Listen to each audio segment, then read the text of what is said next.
I wish I wasn't afraid all the time, but I am. I know this world is screwed up, believe me, I know it better than most. Which is why I wanted to ask if there's anything I can do to help make it right.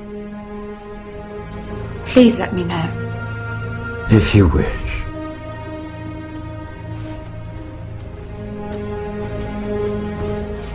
Fee Fairy, Anniversum, Fifus Fisi.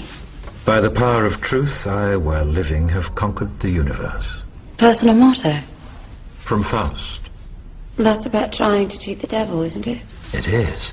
And speaking of the devil, I was wondering if your offer to help was still standing. Of course. It appears that unforeseen circumstances have accelerated my original plan. As a result, I'm in need of someone with some theatrical skill. I'll do my best. I believe you will. We are consciousness. All that is, has been, and ever will be. There is nothing to fear. Whatever happens, we are always that. Mind fears, because it's programmed to fear. When we're conscious, there's no fear in this. It's a shake of the head. Pathetic. Pathetic. Pathetic.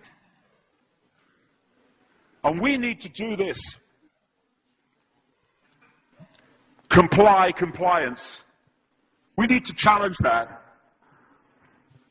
Not with violence, not even with aggression. We just need not to fight it. We need to walk away, because without our acquiescence it cannot survive. You know, when you look at a pyramid, we've been manipulated to believe the power in a pyramid is at the top. It ain't. The top of the pyramid is there because the rest of the pyramid's holding it up. We're holding this whole thing together.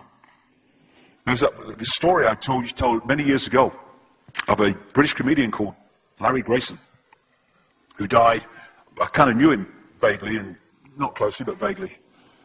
And I went to his memorial service in Covent Garden, and this other comedian did this tribute to his life, in which he read out this story that Larry Grayson had told him.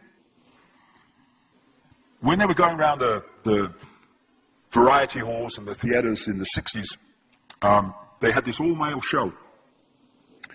And Larry Grayson was the only woman in it because he was dressed up as a woman.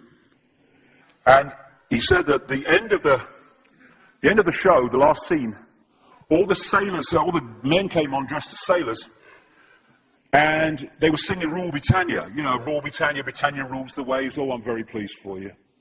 Okay?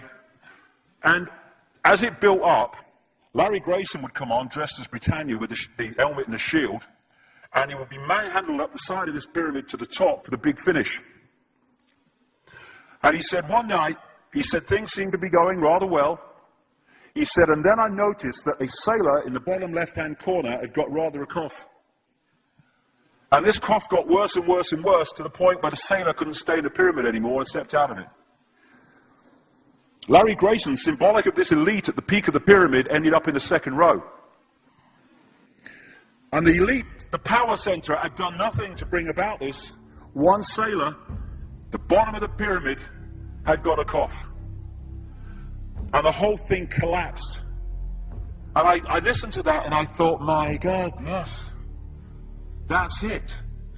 We, the powerless people, are holding the powerful people up there, and they know that.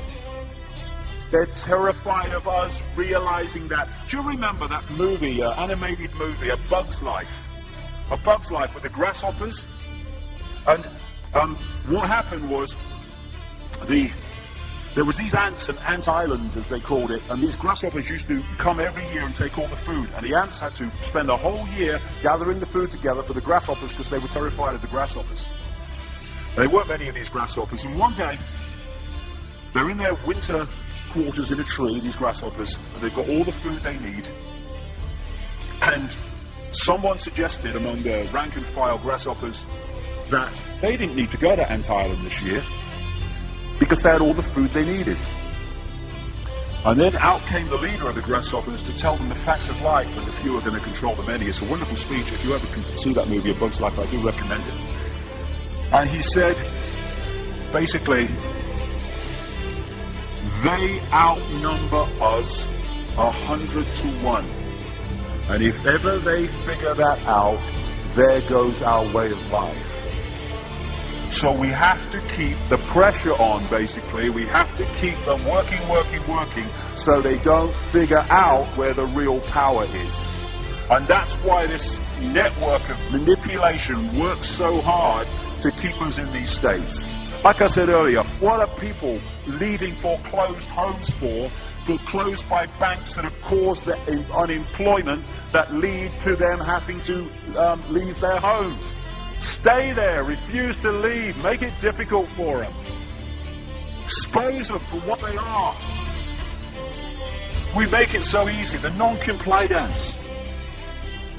No longer will we just do it because we're told to do it. Is it just? Is it right? Okay, I'll do it. Is it unjust? Is it not right? I ain't doing it. We start to make the decisions on what we will and will not do based on our values and not some imposition from the dark suits. These people are gonna give me, grant me, or grant me not my freedom. I know all that is. You can't grant me freedom. No one can grant me freedom. I am freedom. It's what I am.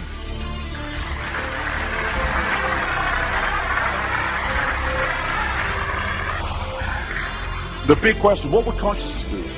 What would consciousness do in this situation? And when we ask that question, it really just changed the way we see the world. Not what would I do, mind, or frightened. What would consciousness do? You know, this is a great line. If it's not right, don't do it. If it's not true, don't say it.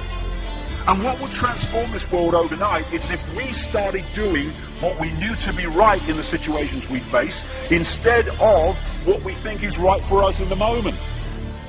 Not what are the consequences for me, or what's the best thing for me, how do I get the best deal out of this? What is right? What is just in this situation? If we started making decisions based on that, the world would transform overnight. These are very simple things. If we want a world of peace, then we need to be peaceful. We don't need to fight for it. We just need to be peaceful, and we'll bring that about. If we want a world of kindness, we need to be kind, and then it will naturally unfold. We don't fight for kindness. As Martin Luther King said, it's a wonderful saying, piece of oratory. Cowardice asks the question, is it safe? Expediency asks the question, is it politic? Vanity asks the question, is it popular? But consciousness asks the question, is it right?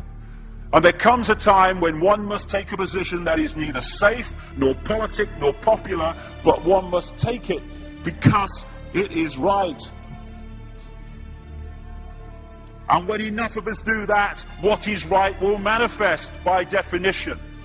And we're in this position now where this vibrational change, this energetic change is taking place, where we can start cracking these eggshells, where we can start becoming the full magnitude of who we are, where we can be consciousness in the now, using mind to experience this reality instead of being governed by it, turning the key to let consciousness in.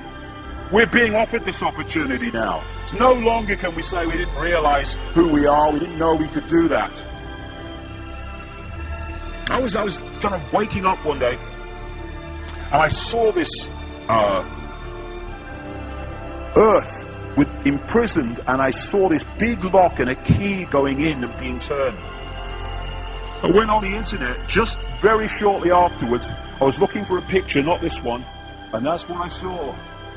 The picture I'd just seen in my half kind of sleep. And that's what we're being offered the chance to do now, to turn the master key called becoming conscious that will bring an end to this. It's being given to us, we just need to take it. And to take it, we need to say enough. Enough of being enslaved by these people, enough of being enslaved by our manipulated ignorance, enough of being enslaved by the fear of being who we are.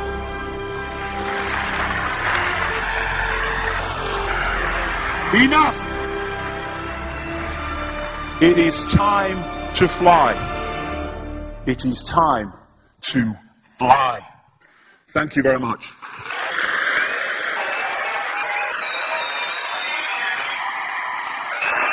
Thank you. Thank you very much. Thank you. Thank you. Thank you.